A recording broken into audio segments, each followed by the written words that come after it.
C'est une association qui a vu le jour il y a 3 ans en arrière, qui est là pour aider les enfants handicapés ou hospitalisés ainsi que leurs familles à passer un petit peu ce cap douloureux. On a surtout comme idée de pouvoir financer du petit matériel, de servir de relais entre les grandes associations, parce que nous nous comptons plutôt comme une petite association, un relais.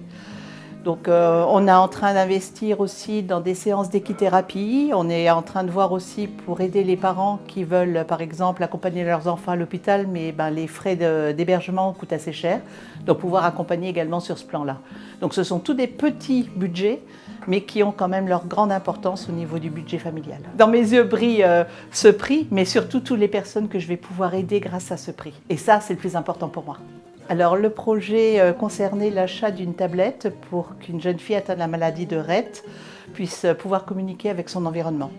Donc c'était très important qu'elle puisse avoir une relation avec les autres. Donc voilà, créer un lien, casser ce manque de vie, on va dire. J'ai rencontré l'association en début d'année, à peu près en début d'année, parce que en fait j'avais besoin de matériel pour Loane, pour communiquer. Parce qu'elle est prise en charge à Bréviande, au Parc Pailleul. Et ils m'ont parlé en fait d'une tablette oculaire et je me suis dit on va peut-être se lancer, faire des demandes, voir, chercher. Donc dossier MDPH, j'ai commencé à contacter des gens via les réseaux sociaux. Et une personne des Étincelles de Lucas à Var-sur-Seine m'a parlé des Renardeaux. Et on s'est contacté comme ça sur Facebook et voilà, on s'est rencontrés, on a mis en marche pas mal de choses et puis voilà, j'ai eu des bonnes surprises avec Anne-Marie. La première aide qu'elle m'a apportée en fait, c'est rien que déjà par son côté humain. Anne-Marie, elle est naturelle, elle est pétillante, elle est volontaire, elle vous donne de la force, c'est inouï quoi. Rien qu'au téléphone, Et elle était à peine lancée quand j'ai parlé du projet. Elle me dit « T'inquiète Mika », elle me dit « Juste sur le coup, je m'en occupe ». Puis je sais plus, quelques semaines après, elle me dit « Tiens, j'ai mis ça en place, j'ai réussi quelque chose ». Elle me dit « Voilà, t'auras une remise de chèque ». On a eu le droit à un chèque de 1 000 €. Je voulais remercier déjà tous les membres de l'association. On n'est pas nombreux, on est 5.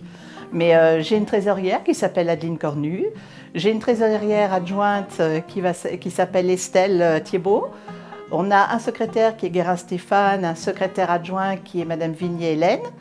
Et puis à côté de ça, on a Madame Tissot qui est une couturière qui nous fait plein de petites choses à droite et à gauche pour nous mettre en valeur et je ne saurais que les remercier parce que sans eux, on n'est rien. J'aimerais aussi vous parler d'Enzo, un jeune homme qui a 16 ans, qui a fait le marathon des sables et donc nous l'avons aidé un petit peu avec nos petits moyens à financer donc cette grande aventure.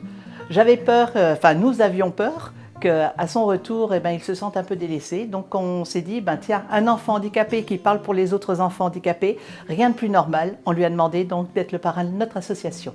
On n'est rien sans vous. Donc soyez généreux, pensez à nous. Merci à monsieur le maire de la ville de Maïlcan qui a toujours cru en moi et qui m'a donné le démarrage. Voilà, on compte sur vous.